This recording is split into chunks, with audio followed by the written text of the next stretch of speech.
संसार महासमुद्रे मग्नं समभ्युद्धर वासुदेव अनन्तरूपे विनियोजयस्व अनन्तसूत्राय नमो नमस्ते। प्रिय विद्यार्थिनः सर्वेभ्यः नमस्कारः। अद्य काव्यशास्त्रस्य एषा अस्माकं नवमकक्षा वर्तते। गतकक्षायाम् अस्माभिः आचार्य मम्मटपर्यन्तं ज्ञातं तेषां कथं योगदानं वर्तते काव्यशास्त्रे, पुनश्च काव्यप्रकाशस्य रूपरेखामपि वयं दृष्टवन्तः। अद्य मम्मटाचार्यस्य ये उत्तरवर्तिनः आचार्याः सन्ति तेषां विषये जानीमः। इस श्रृंखला में मम्मट के बाद हम देखते हैं 11वीं शताब्दी के पूर्वार्ध में सागर नंदी नामक आचार्य हुए। उनका नाम तो सागर था, किंतु वे नंदी वंश में उत्पन्न हुए, इसीलिए उन्हें सागर नंदी कहा जाता है। इसी नाम के साथ उनकी प्रसिद्धि हुई। इनका जो महत्वपूर्ण कार्य था वह मुख्यतः नाट्यशास्त्र पर था। नाट्यशास्त्र और दशरूपक के बाद रचित यदि कोई ग्रंथ महत्वपूर्ण है इस विधा का, प्राचीन काल में देखा जाए तो वह है नाटक लक्षण रत्नकोश, जिसके रचयिता सागर नंदी थे। यह ग्रंथ भी कारिकाओं में ही निबद्ध है, जिस तरह से दशरूपक में कारिकाएं लिखी गई है। तो एक ही ग्रंथ सागर नंदी का ज्ञात होता है और वह प्रकाशित रूप में हमें प्राप्त होता है। लेकिन यह आप सभी को अवश्य जानना चाहिए कि इस ग्रंथ को सर्वप्रथम पाश्चात्य विद्वान सिल्वा लेवी ने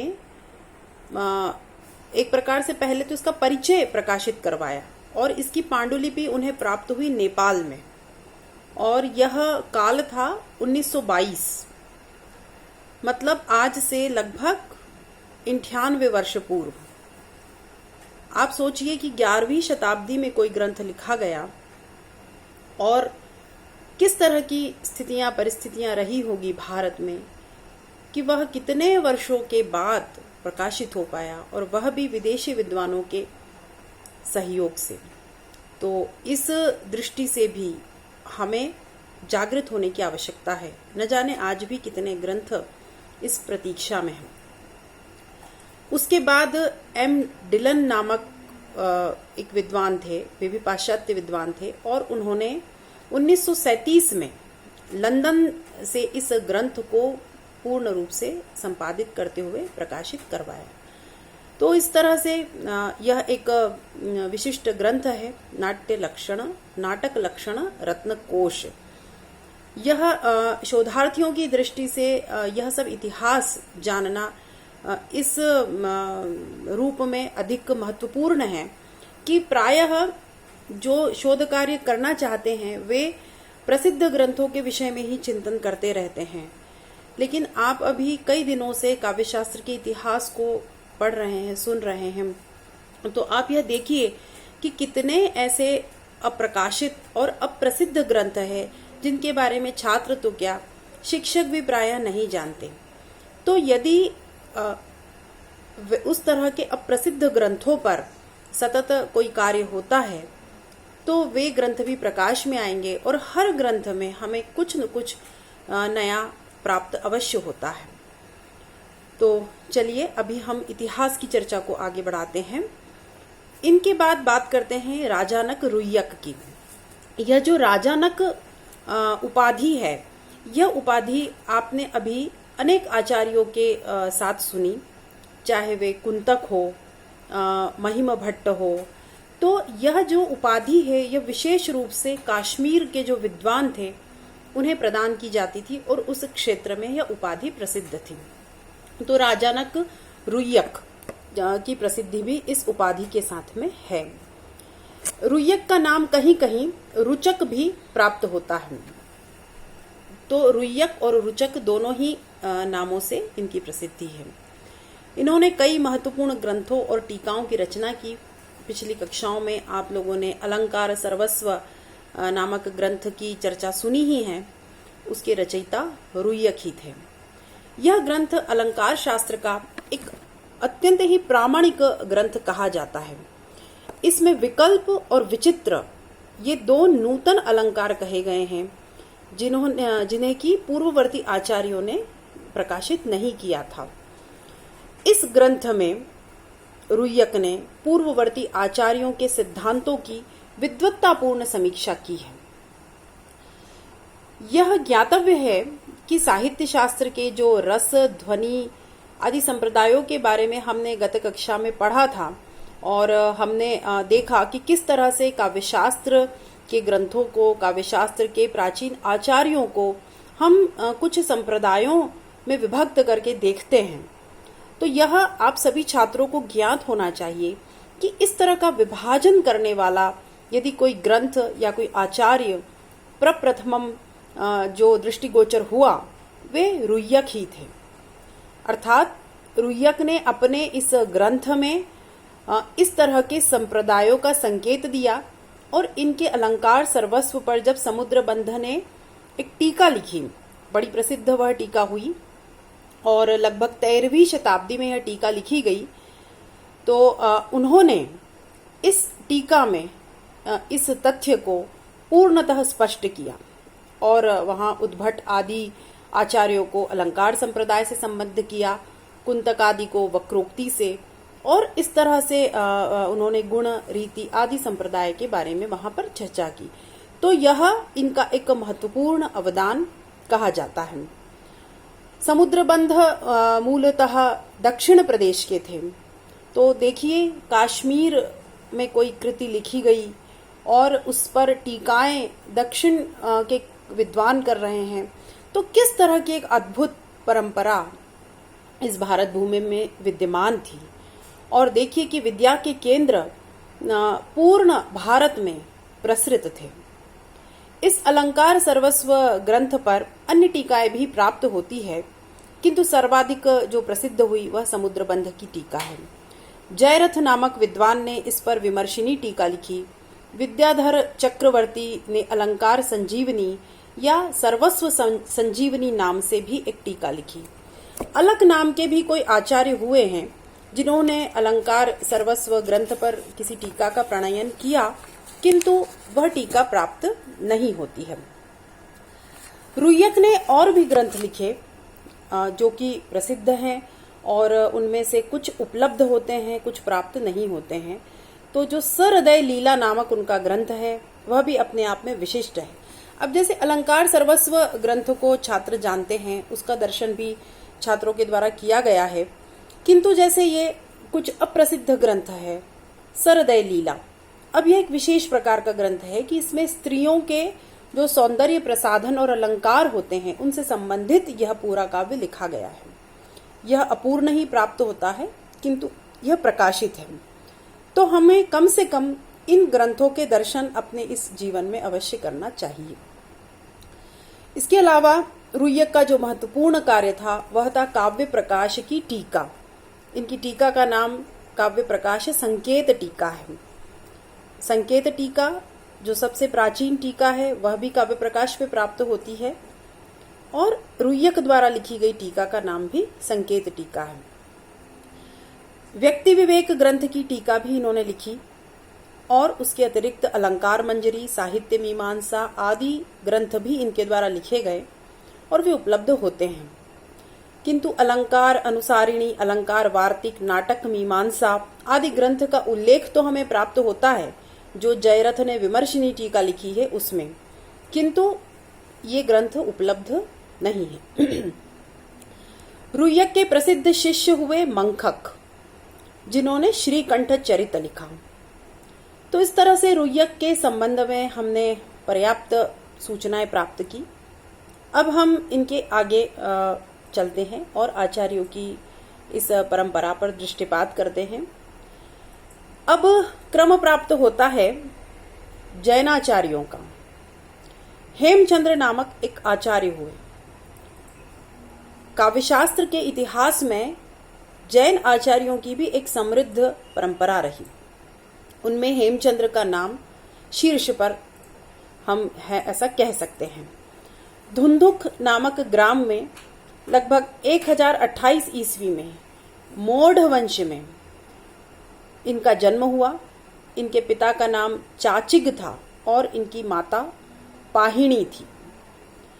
बाल्यकाल में हेमचंद्र का नाम चांगदेव था और जो जैन प्रबंध काव्य हैं या ग्रंथ हैं उनमें इनके जन्म से संबंधित और इनके जीवन काल से संबंधित बहुत सारी घटनाएं और कथाओं का उल्लेख भी प्राप्त होता है। उसमें ये कहा गया है कि 8 वर्ष की आयु में ही ये दीक्षित हो गए थे और इनके गुरु देवचंद्र सूरी थे। इनकी दीक्षा के बाद लगभग 1191-92 में हेमचंद्र अपनी शिक्षा को पूर्ण कर चुके थे और पदवाक्य प्रमाणज्ञ के रूप में उनकी प्रसिद्धि देश में हो चुकी थी। विविध राजाओं के अनुरोध पर उन्होंने कई ग्रंथ लिखे। सिद्धराज जयसिंह ये सब गुजरात के राजा हुए। इनके आग्रह पर इन्होंने सिद्ध हैम नामक व्याकरण शास्त्र का ग्रंथ लिखा। इन्होंने प्राकृत व्याकरण पर महनीय कार्य किया। चालुक्य नरेश कुमार पाल के आग्रह से इन्होंने त्रिषष्टि शलाका, पुरुष चरित्र, वीतराग स्तुति और योग शास्त्र जैसे ग्रंथ लिखे। जैन काव्यों में इस तरह का वर्णन प्राप्त होता है कि जैसे विक्रमादित्य की सभा में कालिदास रत्न के समान सुशोभित होते थे, उसी तरह इन राजाओं की सभा में हेमचंद्र का स्थान था। जैन साहित्य के आधुनिक व्यास भी इन्हें कहा गया और शतपद सहस्र धारक की उपाधि से भी हेमचंद्र सुशोभित हुए। तो इस तरह से जैन आचार्यों ने भी काव्यशास्त्र जैसी विधा में अपना अवदान दिया है और उन्होंने ग्रंथों का प्रणयन किया है। हेमचंद्र ने लगभग 20 से अधिक ग्रंथ लिखे, जिनमें से 18 ग्रंथ प्रकाशित होते हैं और कहीं कहीं तो इनके 46 से अधिक ग्रंथों की सूची भी प्राप्त होती है। यद्यपि विद्वानों में मतभेद है, किंतु 18 ग्रंथ तो इनके प्राप्त होते ही हैं।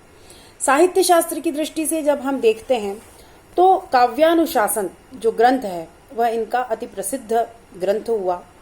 यह ग्रंथ सूत्र पद्धति में लिखा हुआ है और इस पर विवेक नामक वृत्ति स्वयं हेमचंद्र ने लिखी है। यह ग्रंथ 8 अध्यायों में निबद्ध है और इस ग्रंथ में जो पूर्ववर्ती आचार्य हुए काव्यशास्त्र के, जिन्होंने काव्य प्रकाश, काव्य मीमांसा, ध्वन्यालोक आदि ग्रंथ लिखे, उन ग्रंथों के संदर्भ और उनमें से जो महत्वपूर्ण काव्य तत्व थे उनकी चर्चा यहाँ हेमचंद्र अपने इस ग्रंथ में करते हैं। लगभग 84 वर्ष की आयु में 1172 ईस्वी में इनका देहावसान हुआ। ऐसी पुष्ट सूचनाएं हमें जैन प्रबंधों में प्राप्त होती है। अब जैन आचार्यों की ही श्रृंखला में हम आगे देखें तो रामचंद्र सूरी और गुणचंद्र सूरी, इन दोनों का नाम आता है। ये दोनों हेमचंद्र के शिष्य थे और आप केवल विचार करके देखिए कि दोनों ने लगभग 190 ग्रंथों की रचना की इस छोटे से जीवन में। व्यक्ति अपने पूरे जीवन में एक ग्रंथ लिखना तो दूर पढ़ भी नहीं पाता है ठीक से, किंतु इन दोनों ने लगभग 190 ग्रंथों की रचना की। और इनका जो नाट्य विषयक नाट्य दर्पण ग्रंथ था वह सर्वाधिक प्रसिद्ध हुआ। इस ग्रंथ के कुछ वैशिष्ट्य हैं जिन्हें हमें अवश्य जानना चाहिए। इसमें मूल रूप से रामचंद्र और गुणचंद्र ने दशरूपक का खंडन किया है। धनंजय ने जो मत दिए उनका बहुत्र खंडन अपने ग्रंथ में इन दोनों ने किया और कहीं कहीं तो इन्होंने भरत मुनि के मत में भी परिष्कार किया। रूपक के 12 भेदों का निरूपण इन्होंने किया। 10 रूपक में 10 रूपक बताए हैं, इन्होंने 12 भेद बताए। और जो सबसे अलग सी बात है वह यह थी कि इन्होंने रस को केवल सुखात्मक नहीं माना, दुखात्मक भी माना। इसके अतिरिक्त नवरसों के साथ साथ उन्होंने लौल्य, स्नेह और व्यसन जैसे नए रसों की परिकल्पना भी की। अंक, संधियां आदि के लक्षण में इन्होंने नूतन दृष्टिकोण प्रदान किया। जैसे जिन छात्रों ने दशरूपक पढ़ा होगा वे जानते हैं कि अंक एक प्रकार का रूपक है और संधि, पंच संधि का विवेचन दशरूपक नाट्यकार ने विस्तार से किया है। भरत नाट्यशास्त्र में हमें उसके बीज प्राप्त होते हैं और उसका एक बड़ा ही रमणीय वर्णन धनंजय अपने ग्रंथ में प्रस्तुत करते हैं। तो इन विषयों पर रामचंद्र और गुणचंद्र ने अपनी दृष्टि प्रदान करते हुए कुछ विशेष व्याख्या की है। इनके ग्रंथ में अनुष्टुप छंद में निबद्ध लगभग 207 कारिकाएं हैं और जिस पर स्वोपज्ञ विवरण वृत्ति स्वयं इन्होंने ही लिखी है।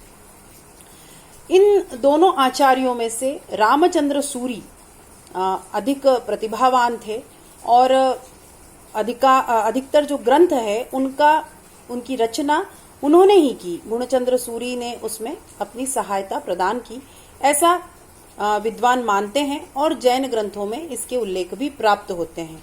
रामचंद्र सूरी को प्रबंध शतकर्ता कई ग्रंथों में कहा गया और मेरुतुंगाचार्य भी एक प्रसिद्ध आचार्य हुए, जैनाचार्य। उन्होंने भी इस उपाधि से इन्हें कई बार संबोधित किया। इससे हम कह सकते हैं कि यह एक अद्भुत प्रतिभा के धनी आचार्य हुए, जिन्होंने की काव्यशास्त्र और नाट्यशास्त्र के क्षेत्र में विशेष रूप से अपना योगदान दिया। इनका ये जो नाट्य दर्पण ग्रंथ है, यह नाट्यशास्त्र के विषय में कार्य करने वाले शोधार्थियों को या विद्यार्थियों को अवश्य ही देखना चाहिए। इस ग्रंथ में 4 विवेक हैं और वे हैं नाटक निर्णय, प्रकरण आदि रूप निर्णय, वृत्ति रस भाव अभिनय विचार और सर्वरूप साधारण लक्षण विचार। तो यद्यपि हम देखते हैं कि आज दशरूपक की ही प्रसिद्धि है और भरत मुनि के नाट्यशास्त्र के बाद दशरूपक का ही अध्ययन अध्यापन किया जाता है, किंतु इन्होंने किस तरह से दशरूपकार का खंडन करते हुए अपने सिद्धांतों की स्थापना की है, वह अवश्य ही दृष्टव्य है। इनके और भी अनेक ग्रंथ हैं, किंतु हम केवल इनके जो शास्त्रीय ग्रंथ हैं उनकी बात करें तो वे द्रव्यालंकार और हेम बृहद वृत्ति न्यास ग्रंथ है। जो हेमचंद्र सूरी ने व्याकरण ग्रंथ लिखा था, उस पे न्यास ग्रंथ की रचना इन्होंने की। गुजरात के जो सिद्धराज, कुमारपाल और अजयपाल नामक राजा हुए, उनके शासन में ये दोनों थे। कुमारपाल इत्यादि, जय सिंह इत्यादि के समय हेमचंद्र भी रहे और ये उन्हीं के शिष्य थे और इन तीनों राजाओं के समय ये दोनों विद्वान विद्यमान थे। रामचंद्र सूरी के बारे में यह बात प्रसिद्ध है कि उनका अंतिम काल बड़ा ही दुखदायी था और जो कुमारपाल के भतीजे थे अजयपाल, वे जब राजा बने तो वे जैन धर्म के कट्टर विरोधी थे और नृशंस शासक के रूप में उनकी कुख्याति थी। इसीलिए किसी बात पर उन्होंने रामचंद्र को मृत्युदंड दे दिया। तो इस तरह से एक विद्वान का यह दुखद अंत हुआ और जैन ग्रंथों में इसका विस्तार से वर्णन किया गया है और इसकी निंदा भी की गई है। अब हम आगे बढ़ते हैं तो वाग्भट नामक एक विद्वान जो बहुत प्रसिद्ध हुए, जिनका वाग्भटालंकार तो प्रसिद्ध है ही, लेकिन उनका एक विशिष्ट ग्रंथ अष्टांग हृदय, यह आयुर्वेद पर लिखा हुआ एक महत्वपूर्ण महनीय ग्रंथ है, जो कि आयुर्वेद के क्षेत्र में भी बहुत ही प्रसिद्धि को प्राप्त है और उसका अध्ययन अध्यापन आज भी किया जाता है। यह अत्यंत ही प्रासंगिक ग्रंथ है।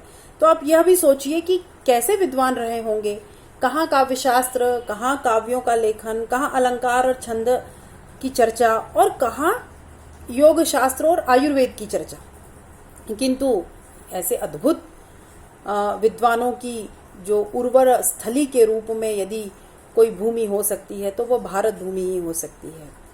तो उसी क्रम में जब हम वाग्भट के बारे में जानते हैं तो हम देख रहे हैं कि अभी तक हमने कश्मीर के अनेक विद्वानों के बारे में श्रवण किया और कश्मीर साहित्य साधना की एक स्थली के रूप में विकसित था, यह हमने जाना। अब हेमचंद्राचार्य, रामचंद्राचार्य और गुणचंद्र के बारे में अभी हम सुन चुके हैं। उसके बाद जब हम वाग्भट की बात करते हैं तो हमें ये स्पष्ट हो रहा है धीरे धीरे कि गुजरात भी एक विशेष केंद्र के रूप में विकसित हो चुका था और वहां भी साहित्य और साहित्य शास्त्र की साधना सतत की जा रही थी। और वहां भी अनहिल पट्टन नामक जो क्षेत्र था वो विशेष उसमें भी एक स्थान को रखता था। इस तरह की सूचनाएं हमें इतिहास को पढ़ने से प्राप्त होती हैं। वाघभट्ट भी जो थे वे अनहिल पट्टन के राजा जयसिंह के महामात्य थे। अब देखिए, महामात्य होना अर्थात राजनीति और राजनैतिक नीति निर्णयों में भी उनकी सहभागिता रहती होगी। एक महत्वपूर्ण पद पर रहते हुए इतने सारे ग्रंथों का निर्माण, और वह ग्रंथ भी भिन्न भिन्न विषयों के। तो जैसे जैसे अब हम काव्यशास्त्र का इतिहास पढ़ते हैं और उसमें प्रवेश करते जाते हैं, तो हमें केवल हम प्रणाम करने लायक ही अपने आप को समझते हैं कि इतने विद्वान, इतनी अद्भुत मेधा, इतनी प्रखर प्रतिभा भारत में रही, और यदि हम उनके ग्रंथों को न पढ़ें, उनके ग्रंथों के नाम को भी न जानें, उस इतिहास को भी न जानें, तो यह हमारा ही दुर्भाग्य रहा होगा। तो चलिए अब देखते हैं इनके और कौन से ग्रंथ प्राप्त होते हैं। तो जैसे मैंने कहा कि वाग्भटालंकार और अष्टांग हृदय, ये इनके दो महत्वपूर्ण ग्रंथ हैं जो सर्वाधिक प्रसिद्ध हुए। इसके अतिरिक्त काव्यानुशासन नामक ग्रंथ भी इन्होंने लिखा। नेमी निर्वाण महाकाव्य, ऋषभ देव चरित और छंदोनुशासन ग्रंथ के भी ये कर्ता कहे जाते हैं। वाग्भटालंकार पर 17 टीकाएं प्राप्त होती है। इसी से आप ये अनुमान लगा सकते हैं कि यह ग्रंथ अपने काल में बहुत प्रसिद्ध रहा होगा। तो आज आपने देखा कि किस तरह कश्मीर के बाद गुजरात या भारत का दक्षिणी क्षेत्र और भिन्न भिन्न क्षेत्रों में किस तरह से काव्यशास्त्र और साहित्य शास्त्र और काव्य, अलंकार और भिन्न भिन्न विधाओं पर ग्रंथ लिखे गए, और उन तत्वों की चर्चा सतत चलती रही। तो इसी श्रृंखला में हम अगली कक्षा में और भी नए आचार्यों के बारे में कुछ ज्ञान प्राप्त करेंगे। आज की कक्षा को यहीं समाप्त करते हैं। धन्यवाद।